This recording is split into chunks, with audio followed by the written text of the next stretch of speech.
கவிஞர் வைரமுத்துவின் புத்தக வெளியீட்டு விழாவில் முதலமைச்சர் மு க ஸ்டாலின் பேசி வருகிறார். நேரலையில் பார்க்கலாம். 1989ஆம் ஆண்டு எல்லா நதியிலும் என் ஓடம் என்ற புத்தகத்தை தலைவர் கலைஞர் அவர்களை வைத்து வெளியிட்டார் நம்முடைய வைரமுத்து அவர்கள். எல்லா நதியிலும் என் ஓடம்னு அவர் சொல்லிக் கொண்டாலும் அதை எப்போதும் வந்து சேரும் கடலா கலைஞர் அவர்கள்தான் இருந்தார். இதுதான் வைரமுத்து அவர்களுக்கும் அவருக்கு இருக்கக்கூடிய சிறப்பும் பெருமையும். வைரமுத்து அவர்கள் எழுதிய 15 நூல்களை வெளியிட்ட கைகள் கலைஞர்களுடைய கைகள். இது அவர்கள் இருவருக்கும் இருந்த நட்புக்கு பெருமை. பாசமிகு கவி பேரரசு அவர்களே, இந்த நேரத்தில் உங்களிடம் ஒரு அன்பான ஒரு வேண்டுகோளை வைக்க நினைக்கிறேன். மகாகவி பாரதியின் வாழ்க்கை வரலாற்றை கவிராஜன் கதை என்ற தலைப்பில் எழுதியதைப் போல தலைவர் கலைஞரின் வரலாற்றை கவிதையா நீங்க தரணும்.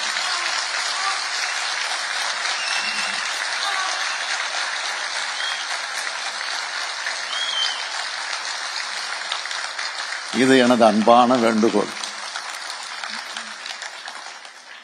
உங்கள் தமிழில் கலைஞருக்கு ஒரு கவிதை வரலாறு வந்தாக வேண்டும் என்ற உங்கள் ரசிகனின் வேண்டுகோள்.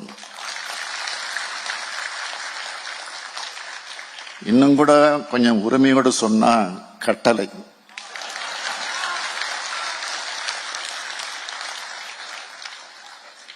தலைவர் கலைஞர் அவர்கள் நிறைவாழ்வை ஏதிய பிறகு நமது கவி பேரரசு அவர்களின் தமிழாற்றுப்படை நூலை வெளியிட்டேன். இப்போது மகா கவிதையை வெளியிடும் வாய்ப்பை பெற்றுள்ளேன். கவி பேரரசு அவர்கள் எழுதி கொண்டே இருக்க வேண்டும். அவற்றை வெளியிடும் வாய்ப்பை நான் பெற்றுக்கொண்டே இருக்க வேண்டும் என்பதுதான் என்னுடைய மகா ஆசை. சில மாதங்களுக்கு முன்பு என்னை வந்து சந்தித்த கவி பேரரசு அவர்கள் இப்படி ஒரு நூலை எழுதி வருவதாகவும் அதை நான் வந்து வெளியிட வேண்டும் என்றும் கேட்டுக்கொண்டார்.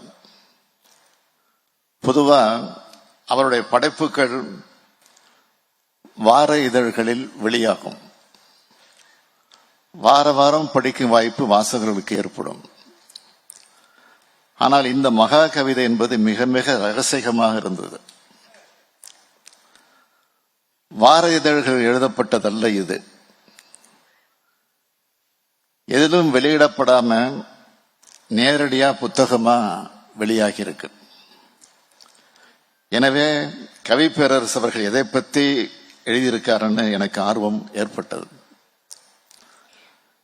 எனது ஆர்வத்தை தணிக்கும் வகையில் வைரமுத்து அவர்களும்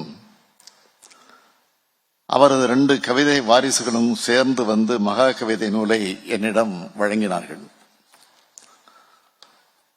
அந்த புத்தகத்தை வாங்கிய போது அதுவே மகா புத்தகமாகத்தான் இருந்தது.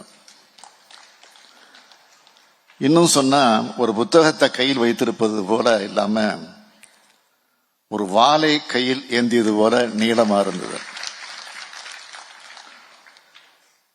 படைப்பு தரமா இருப்பதை போல சில புத்தகங்களை தரமா தயாரிக்கிறது இல்லை. படைப்பும் தரமா இருந்து புத்தகத்தையும் அதைவிட தரமாக தயாரிப்பதில் கவி பேரரசு கண்ணும் கருத்துமாக இருப்பார். அந்த வகையில் படைப்புலகத்துக்கு மட்டுமல்ல, பதிப்புலகத்துக்கும் இந்த நூல் மகுடமாக அமைந்துள்ளது.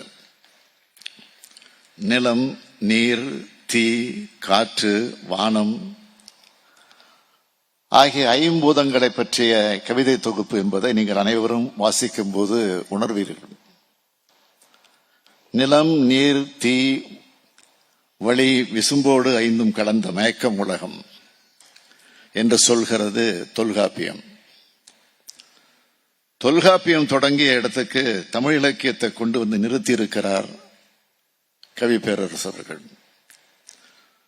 பொதுவா இந்த ஐம்பூதங்களையும் யாராலும் அடக்க முடியாதுன்னு சொல்லுவாங்க. ஆனால் அந்த ஐம்பூதங்களையும் ஒரு கவிஞனால் தமிழ் கவிதைக்குள் அடக்க முடியும் என்பதை மெய்ப்பிக்கும் புத்தகம்தான் இந்த மகான் கவிதை நூல். மழையை பற்றி கவிஞர் திரவ ஊசியால் பூமியின் துவாரம் போலும் துளைத்த மழை என்கிறார். அதைத்தான் நாம் சில வாரங்களுக்கு முன்னால் பார்த்தோம்.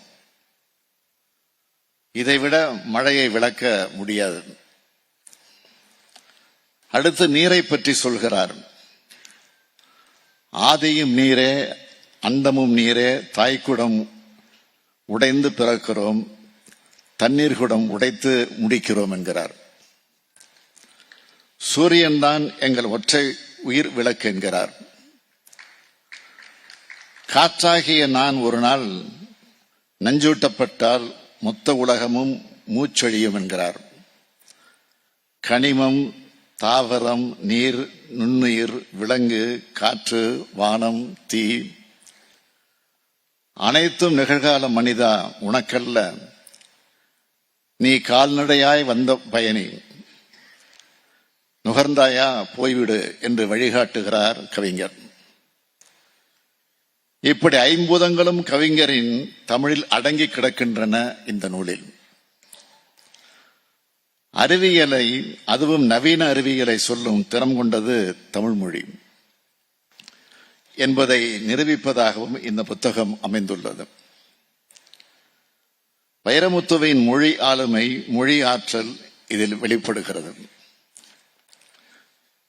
மிக முக்கியமான காலகட்டத்தில் இந்த நூலை எழுதியிருக்கிறார் கவி பேரரசர். இதற்காக அவரை முதலில் பாராட்டணும். புயலும் மழையும் வெள்ளமும் தலைநகர் சென்னை முதல் தென் மாவட்டம் குமரி வரைக்கும் சுற்றி சுழன்றடித்து முடித்திருக்கும் இந்த நேரத்தில் ஐம்பூதங்களை பற்றி கவிஞர் எழுதியிருக்கிறார். சென்னையா இருந்தாலும் நெல்லையா இருந்தாலும் வானிலை ஆய்வு மைய அதிகாரிகள் அதி கனமழை பெய்யும்னு சொன்னாங்களே தவிர எவ்வளவு பெய்யும்னு சொல்லல. ஏரி உடைந்ததை போல வானம் உடைந்து கொட்டியதாக மழை பெய்துள்ளது. 100 ஆண்டில் பெரிய மழை, 177 ஆண்டில் பெரிய மழைன்னு சொல்றோமே தவிர இதுக்கான காரணம் என்னன்னு யாரும் சொல்லல. உண்மையான காரணத்தை இந்த புத்தகத்தில் வைரமுத்து அவர்கள் சொல்லிவிட்டார். மனிதன் இப்போது பூதங்களை தின்னத் தொடங்கிவிட்டான். அதனால்தான் பூதங்கள் மனிதனை தின்ன தொடங்கிவிட்டன என்று சொல்கிறார் கவிஞர். மண்ணியல், விண்ணியல் மாற்றங்களை மனிதகுலம் பொருட்படுத்தாது போயின. ஐம்பூதங்களும் மனிதனுக்கு எதிராக திரும்பிவிடும் என்கிறார். அதுதான் உண்மை. மண்ணும் நீரும் காற்றும் வானமும் மாசுபட்டு விட்டதால் அந்த இயற்கை தன் குணத்தை இழந்து வேறுபட தொடங்கிவிட்டதன் அடையாளத்தை தான் நாம இப்போ பார்த்துக்கிட்டு இருக்கோம். மழை பெய்வதில்லை, பெய்தால் அதிகமாக பெய்கிறது. காற்று மாசுபட்டு விட்டது, உஷ்ண காற்று அதிகமாக வீசுகிறது. புவி அதிகப்படியாக வெப்பமடைந்து வருகிறது. நிலத்தடி நீர் ஆதாரம் குறைந்து விட்டது. இவை அனைத்தும் ஐம்பூதங்களை காக்க தவறியதன் விளைவுதான். இனியாவது விழிப்படையாவிட்டால் பேரழிவு அதிகமாகும் என்ற எச்சரிக்கை மணியைத்தான் மகா கவிதை மூலமாக வைரமுத்து அடித்துள்ளார். எனவே இது கவிதை புத்தகம் அல்ல, கால புத்தகம் என்றே சொல்லலாம். கவியரசு கண்ணதாசன் அவர்கள் கவிஞன் நானோர் கால கணிதம்னு சொல்வார். அதே போல கால கணிதமா கவி பேரரசு மாறி இருக்கும் புத்தகம்தான் மகா கவிதை. தமிழ் கவிதையில் காதலை பற்றி, இயற்கையை பற்றி, அரசியல் பற்றி, அழகியல் பற்றி அதிகமாக எழுதப்பட்டிருக்கு. அறிவியல் கவிதைகள் குறைவு. அதிலும் அறத்தை வலியுறுத்தும் அறிவியல் கவிதைகள் மிக மிக குறைவு. அந்த குறையை போக்கியிருக்கிறார் கவிப்பேரரசு அவர்கள். இந்த புத்தகம் தமிழ்நிலத்தை பற்றி மட்டும் பேசல, உலகத்தையே பேசுது, உலகத்துக்கே தேவையானதை பேசுது. ஒரு தமிழ் கவி உலக கவியாக மாறும் உயரம், அதுதான் இந்த நூல். இந்நூல் ஆங்கிலத்தில் மொழிபெயர்க்க வேண்டும் என்று உங்கள் அனைவர் சார்பிலும் நான் கேட்டுக்கொள்கிறேன். நாம் எதிர்கொள்ளும் மிகப்பெரிய ஆபத்தாக காலநிலை மாற்றம் தான் இருக்கப் போகிறது என்பதை நான் பல்வேறு நிகழ்ச்சிகளில் சொல்லியிருக்கிறேன். காலநிலை மாற்றத்தை உலகம் எதிர்கொள்ள, அதன் தாக்கத்தை மட்டுப்படுத்த 2050ஆம் ஆண்டுக்குள் கார்பன் சமநிலையை எட்ட வேண்டும் என்று பல்வேறு பன்னாட்டு ஆய்வுகளும் உச்சி மாநாடுகளும் அறிவுறுத்துகின்றன. கழக அரசு அமைந்ததும் இந்தியாவில் வேறு எந்த மாநிலமும் முன்னெடுக்காத பல்வேறு செயல்களை நமது திராவிட மாடல் அரசு மேற்கொண்டு வருகிறது. அதன் தொடக்கமாகத்தான் துறையின் பெயரை சுற்றுச்சூழல் மற்றும் காலநிலை மாற்றத்துறை என்று அறிவித்தோம். தமிழ்நாட்டிற்கான காலநிலை திட்டத்தை அறிவித்தோம். நிதிநிலை அறிக்கையில் அதற்கென 500 கோடியை